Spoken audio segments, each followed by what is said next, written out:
Est-ce que ton métabolisme est lent et c'est pour ça que tu n'arrives pas à perdre du poids? Aujourd'hui, c'est ce qu'on va discuter. On va parler du métabolisme, les 4 piliers du métabolisme et comment booster ton métabolisme. Le but, c'est vraiment qu'aujourd'hui, tu puisses tout comprendre sur comment fonctionne ton métabolisme pour justement maximiser ta perte de poids. Bon, déjà, on va parler de qu'est-ce que c'est le métabolisme. Le métabolisme, ça va vraiment être le système qui va gérer combien de calories tu vas brûler. C'est pas quelque chose qui peut être cassé. D'accord? On peut toujours le réparer et ça, c'est vraiment la bonne nouvelle du jour. Le métabolisme n'est pas non plus fixe, c'est vraiment quelque chose qui va s'adapter à toi selon aussi ce que tu lui proposes et aussi selon où tu te trouves dans ta vie. Parce que finalement, le métabolisme, ça va dépendre de ton âge, ça va dépendre de ton activité physique, ça va dépendre de ton historique de régime aussi. Et ça va dépendre de ta masse musculaire. Donc comme je te le disais, ton métabolisme n'est pas cassé. Par contre, si tu as l'impression que ton métabolisme est un petit peu au ralenti, il y a des moyens de venir le booster parce que justement, ton métabolisme va s'adapter à ce que tu lui proposes. Et si actuellement tu as l'impression qu'il est lent, c'est parce que justement, il y a des choses dans ton environnement, dans ta façon peut-être de gérer actuellement ton sport, etc., ou ton alimentation, qui font que ton métabolisme a eu justement ce ralentissement. Donc le pilier numéro 1 qui va justement déterminer ton métabolisme, ça va être ta masse musculaire, d'accord? Ta masse musculaire, elle est super super importante parce que les muscles, en fait, c'est vraiment le tissu qui est le plus énergivore. Donc ça veut dire que pour maintenir tes muscles, pour justement réparer tes muscles après une séance de musculation, par exemple, ça va vraiment demander beaucoup de calories. Et vraiment, le but, c'est pour ça aussi que je vous bassine sur Instagram avec le renforcement musculaire, avec la musculation, c'est que effectivement, quand tu vas faire par exemple une séance de cardio, que tu vas courir durant 1 heure ou comme ça va brûler plus de calories durant ta séance qu'une séance par exemple de musculation qui dure le même temps. Mais par contre, sur le long terme, ta séance de musculation va être plus intéressante en termes de calories brûlées parce que justement ça va venir justement solliciter tes muscles, développer tes muscles, en tout cas faire justement ces micro-déchirures qui se passent pendant qu'on fait un workout et après tout ça de pouvoir maintenir le muscle, de pouvoir le reconstruire, etc. C'est vraiment quelque chose qui va au repos, donc même quand tu dors, même quand tu regardes Netflix, ça va vraiment faire que tu grilles plus de calories. Le pilier numéro 2 de ton métabolisme, ça va être ton mouvement, d'accord? Mais attention, là on ne parle pas de ta séance mise dans ton agenda de course à pied, de ta séance de muscu, etc. On va parler de tout le mouvement qu'il y a à côté de ça, d'accord? Donc ça veut dire justement quand tu vas par exemple marcher pour attraper ton bus, ça peut être par exemple le jardinage que tu fais les samedis après-midi dans ton jardin, ça peut être de jouer après tes enfants, de leur courir après, c'est tous ces petits mouvements du quotidien qui font qu'à la fin de la journée, tu as justement par exemple une dépense énergétique et calorique qui va être beaucoup plus importante si tu es quelqu'un d'actif plutôt que si tu es quelqu'un qui est plutôt sédentaire. Attention aussi à pas tomber dans le piège de se dire j'ai été faire 1 heure de spinning par exemple sur la pause de midi, donc c'est pas grave si aujourd'hui j'ai un job qui est plutôt sédentaire. Faites attention à ça aussi, c'est beaucoup plus intéressant d'avoir du mouvement un petit peu qui est réparti sur la journée plutôt que d'avoir une grosse séance à un moment donné et d'être sédentaire tout le reste de la journée. Tant au niveau de la santé qu'au niveau justement de ton métabolisme, c'est plus intéressant d'avoir des petits mouvements un peu répartis. Un autre pilier du métabolisme, ça va être ton sommeil et ton stress. Ça, c'est aussi quelque chose qu'on suit vraiment beaucoup dans le suivi Macrosculpt. Donc c'est vrai que c'est quelque chose qui peut totalement venir bloquer ta perte de poids si tout d'un coup tu as un stress qui est à 10 sur 10, que tu dors 4 heures par nuit, etc. Donc ça, c'est quelque chose qu'on va essayer aussi de venir bichonner dès le départ en ayant un petit peu des petits moyens, je vais t'en parler après, mais en ayant des petits moyens pour venir gérer ce stress, pour pouvoir augmenter peut-être la qualité de ton sommeil, parce que ça, pour le coup, c'est vraiment quelque chose qui peut être un game changer dans ta perte de poids aussi et dans ton métabolisme. Le pilier numéro 4 du métabolisme va être aussi l'effet thermique des aliments. L'effet thermique des aliments, ça va être un petit peu l'énergie et les calories que ton corps va brûler pour pouvoir digérer des aliments, d'accord? Donc, les protéines, ça aussi c'est quelque chose qu'on met toujours en avant dans les suivis. Les protéines vont demander plus d'énergie qu'un autre type d'aliment à digérer. Et aussi, attention, tout ce qui est les aliments bruts vont demander beaucoup plus d'énergie à digérer que par exemple un aliment qui est déjà transformé. Je sais que c'est un petit peu deck de le dire comme ça, mais un aliment qui est transformé, si tu t'imagines, c'est, comme son nom l'indique, transformé. Le travail un peu de digestion, entre guillemets, est pré-mâché dans un aliment transformé, alors qu'un aliment brut, ton corps va devoir fournir beaucoup plus d'énergie pour pouvoir le digérer et que ton corps puisse assimiler toutes les bonnes choses qu'il y a dedans. Donc voilà. Non seulement on met les protéines en avant, mais aussi on fait attention à la qualité des aliments qu'on va manger. Maintenant, on va parler des 5 boosters du métabolisme. Premier booster du métabolisme, ça va être les protéines. Déjà, comme je t'ai dit juste avant, avec son effet thermique qui va vraiment venir brûler des calories lors de la digestion. Ensuite, il y a aussi pour son sentiment de satiété. Donc ça veut dire que justement, si tu manges plus de protéines, que tu manges vraiment des protéines à chaque repas, tes repas vont être beaucoup plus rassasiants et ça va être beaucoup plus facile pour toi aussi, par exemple, typiquement, de ne pas craquer, par exemple, sur le paquet de biscuits qui traîne au bureau l'après-midi ou aussi pour tenir ton déficit calorique si actuellement tu es en moment de perte de poids. Les protéines, bien entendu, c'est aussi super important pour tout ce qui est la construction musculaire. Donc, par exemple, si tu fais beaucoup de muscu, mais que par contre tes protéines sont pas au rendez-vous, ben, tu vas pas pouvoir voir les résultats que tu attends. Donc voilà, rien que par rapport à ça, comme je t'ai dit, on essaye d'avoir plus de muscles pour justement booster ton métabolisme, mais il faut que les protéines soient là pour justement que tout ce cheminement puisse se faire. Les choses que tu peux mettre en place pour facilement booster tes protéines, si tu as l'impression qu'actuellement tu en manques, ça peut être déjà de commencer ta journée avec un petit déj qui est protéiné. Essaye de viser par exemple 30 grammes de protéines. Quand je te dis 30 grammes, c'est pas 30 grammes d'une portion de 30 grammes, c'est vraiment 30 grammes en termes de macros. D'accord? Que ce soit un petit déjeuner salé, un petit déjeuner sucré, crois-moi, tu peux facilement atteindre ces 30 grammes de protéines dès le matin si tu choisis les bons aliments. Tu peux aussi, à chaque fois que tu manges, te demander est-ce que dans mon repas actuel, quelle est ma source de protéines? Est-ce que ma source de protéines est bien là? Si la réponse est non, ben, essaye du coup d'en ajouter une.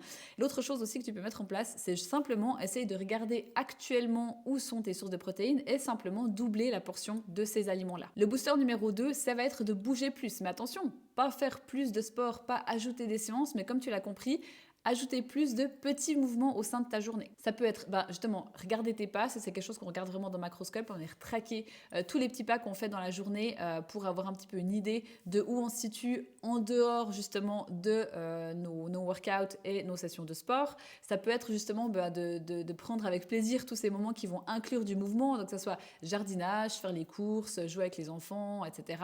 C'est vraiment quelque chose qui va avoir un impact réel sur ton métabolisme et à mon avis qui est vraiment largement sous-estimé. Pour te motiver, tu peux te rappeler que 1000 pas, ça fait à peu près 9-10 minutes de marche.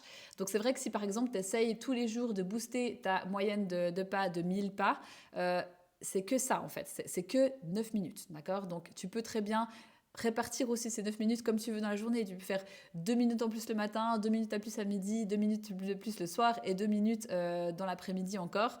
Et là, ça fait directement 1000 pas en plus. Donc rappelle-toi que c'est des petites choses comme ça qui vont vraiment faire la différence à la fin de la journée. Le booster numéro 3, donc comme tu l'as compris, c'est le renforcement musculaire. Ça ne veut pas dire que tu ne dois pas faire de cardio. Si tu fais du cardio avec plaisir, il ne faut pas te dire maintenant je dois stopper le cardio complètement. Pas du tout. Par contre, c'est super intéressant et important de vraiment mettre le focus aussi sur le renforcement musculaire. Ça peut être au poids du corps pour commencer si tu es débutante et après tu peux justement intégrer par exemple des poids, des élastiques, des choses comme ça pour venir un petit peu corser l'affaire. Si tu es vraiment débutante, tu peux commencer par exemple 1 voire 2 séances dans la semaine. Ça n'a pas besoin d'être des séances qui durent 1 heure, 30 minutes, c'est déjà super. Et tu peux commencer par des séances full body, comme ça, voilà, tu sais que même si tu fais 2 séances, que tu fasses 1 séance ou 3 séances, tu sais que ça travaille un petit peu tout et il n'y a pas de muscles du coup qui sont oubliés si tu fais des full body. Le booster numéro 4, ça va être justement, comme je te disais, la gestion du stress et du sommeil. Donc le sommeil, si tu es en manque de sommeil, que tu es très fatigué, ça va vraiment venir déséquilibrer tes hormones de la faim et de la satiété. Donc ça veut dire que non seulement tu auras plus faim, mais en plus l'hormone qui te donne le signal que tu as assez mangé, elle est aussi déréglée, donc ça veut dire que potentiellement tu vas manger plus que tes besoins. Donc voilà, le sommeil vraiment hyper clé. Le stress aussi, je pense que tu as peut-être déjà entendu de cette fameuse hormone du stress qui s'appelle le cortisol, qui va vraiment aussi venir augmenter ton stockage au niveau abdominal. Et là vraiment, justement, c'est super important de essayer de travailler sur ce stress. On a tous nos obligations, on a tous des jobs, du stress, on en a. On va pas pouvoir l'enlever comme ça du jour au lendemain, mais il y a des petites choses qui ne prennent pas non plus des heures par jour que tu peux mettre en place pour justement avoir des petites fenêtres comme ça de moments où tu peux souffler. Ça peut être par exemple de prendre une application qui te guide un petit peu dans de la cohérence cardiaque. Donc ça peut être soit par exemple avec une petite boule qui monte, qui descend et que tu suis ça avec ta respiration. Ça n'a pas besoin non plus de durer, comme je te dis, 15 minutes. Ça peut être même 5 minutes, 10 minutes. Les effets ont été prouvés que si tu fais juste quelques minutes de ça par jour, ça va vraiment avoir un impact sur ton stress durant toute cette journée-là. Après, c'est vrai que c'est important aussi et c'est intéressant d'être assez régulière dans le sens que c'est clair que si tu le fais qu'une fois par semaine, l'effet sera moindre. Mais si c'est quelque chose que tu arrives à mettre en place durant un moment de ta journée, ça peut être un moment d'attente. Tu vois, par exemple, quand tu es dans une file d'attente, etc., il n'y a personne qui va voir que tu es en train de faire cet exercice-là. Donc, n'hésite pas à le mettre en place dès que tu as un petit moment, de penser un petit peu à ta respiration, de faire quelques minutes de respiration qui soient un petit peu conscientes. Ça peut vraiment aider par rapport à ta gestion du stress sur ton quotidien. Le booster numéro 5, c'est un booster qui est super intéressant. Ça va être de manger suffisamment pour pouvoir relancer ton métabolisme. Ce booster-là, il s'adresse surtout à certaines personnes en particulier. Ça va être par exemple des personnes qui ont fait beaucoup de régimes durant leur vie, qui ont l'impression d'avoir tout testé, et pour autant que leur poids actuel n'est pas leur poids de forme, mais qu'elles ont des calories tellement basses en fait qu'elles ne peuvent pas aller plus bas. Aller plus bas, ça voudrait dire justement style presque plus manger. Et dans ces moments-là, ce qu'il faut faire, c'est qu'il faut relancer la machine, relancer le métabolisme, parce que là, le métabolisme, là, pour le coup, il s'est habitué, en fait, à avoir ses calories basses, et en fait, quand ton métabolisme s'habitue à ça, il va se dire, bon, ok, elle me donne que 1200 calories par jour, alors que normalement, pour bien tourner, je devrais en avoir 1800, ma foi, ton corps, il va essayer de tourner avec ça. C'est vraiment son objectif de ton corps, c'est de survivre. Donc en fait, ton métabolisme, pour pouvoir survivre, pour pouvoir répondre à toutes les choses que tu lui demandes de faire, donc d'aller travailler, de faire du sport, etc., il va s'adapter vers le bas, donc il va essayer de tourner avec ces 1200 calories que tu lui donnes tous les jours. Donc pour pouvoir renverser la vapeur et pouvoir venir booster de nouveau ton métabolisme, il va surtout pas falloir encore diminuer les calories, il va falloir les augmenter. Alors c'est pas quelque chose qu'il faut faire n'importe comment, on le fait petit à petit, d'accord, avec une augmentation par exemple toutes les 2 semaines, ça c'est vraiment quelque chose que je préconise. Et à ce moment-là, tu vas pouvoir voir ton métabolisme qui se booste et après tu vas avoir un métabolisme du coup qui fonctionne entre guillemets normalement et tu vas pouvoir dans un deuxième temps, si tu le souhaites, faire un déficit comme entre guillemets tout le monde pour pouvoir perdre le poids que tu souhaites perdre. Peut-être que tu te demandes comment savoir en fait si mon métabolisme est au ralenti. Donc à ce moment-là, ça va être justement que tu vas être dans cette situation où tu as l'impression de manger très très peu, et d'avoir pour autant ton poids qui ne descend pas. Ça peut être aussi que tu aies des gros sentiments de fatigue, des sensations de froid aussi, donc vraiment de l'impression que tu as toujours froid, que tu es assez frileuse, que tu as de la peine à te réchauffer. Ça peut être aussi des cravings, donc tout d'un coup que tu as des pulsions en termes de nourriture, donc c'est vraiment ton corps qui essaie un petit peu de survivre et puis de rattraper un petit peu ses calories qu'il n'a pas. Ça peut être aussi au niveau de ton transit, donc par exemple est-ce que tu es constipé. Ça peut être aussi au niveau des hormones, donc est-ce que ton cycle est régulier. Donc voilà, ça c'est peut-être toutes des petites choses que tu peux essayer un petit peu d'analyser, essayer d'observer pour voir est-ce que effectivement tu te retrouves dans cette situation où ton métabolisme est plutôt ralenti. Mais bonne nouvelle, rappelle-toi, c'est réversible, donc il te suffit si tu te retrouves dans cette situation de mettre un petit peu en marche les choses qu'on a évoquées dans cet épisode pour pouvoir un petit peu renverser la vapeur. Je sais aussi qu'on met aussi en relation souvent un ralentissement du métabolisme avec l'âge et notamment avec l'arrivée de la ménopause. Alors c'est vrai qu'il y a ton métabolisme qui va un petit peu ralentir à cause justement du chamboulement des hormones, etc.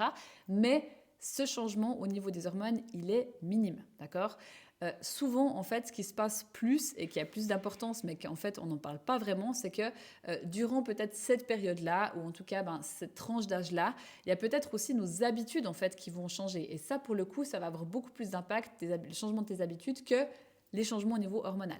Donc quand je parle de changement d'habitude, c'est peut-être que tu vas manger un peu moins de viande, que tu vas peut-être manger un peu moins tout court, que ton sommeil est peut-être un petit peu de moins bonne qualité, que peut-être tu fais un petit peu moins de sport, ou en tout cas que tu te donnes moins au sport, que peut-être tu es un peu plus sédentaire.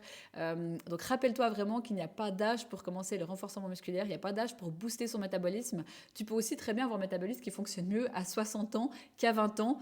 Si tout d'un coup, quand tu avais 20 ans, tu vivais entre guillemets tes années folles et puis que tu dormais presque rien, que tu buvais beaucoup d'alcool et puis que tu avais beaucoup de stress par rapport, je sais pas, à tes études par exemple, c'est possible que du coup, à 60 ans, quand tu as peut-être une vie plus posée, moins de stress, que tu as le temps peut-être justement de mettre ta santé en priorité, de faire du renforcement musculaire, d'avoir un sommeil réparateur, c'est possible qu'à 60 ans, tu aies un meilleur métabolisme qu'à tes 20 ans. Donc vraiment, ne lâche rien. Rappelle-toi que ton métabolisme, il n'est jamais cassé. Tu peux toujours vraiment venir l'adapter, venir travailler sur ton métabolisme pour pouvoir justement te sentir au top. Voilà, j'espère qu'en tout cas cet épisode sur le métabolisme t'a parlé. J'espère qu'en tout cas tu repars avec plein de petites choses à mettre en place pour booster ton métabolisme encore plus. Si tu as l'impression que tu es vraiment dans un cercle vicieux où justement ton métabolisme il est vraiment très très ralenti, que tu sais pas vraiment comment prendre les choses pour pouvoir le rebooster, n'hésite pas à prendre contact avec moi. Tu peux réserver ton appel avec le lien que tu trouves directement sous cet épisode et je me ferai un plaisir d'échanger avec toi pour pouvoir mettre en place un vrai plan de boost de métabolisme rien que pour toi. Je te remercie d'avoir été là jusqu'au bout. Je me réjouis de te retrouver la semaine prochaine et je te souhaite une belle journée. Ciao, ciao!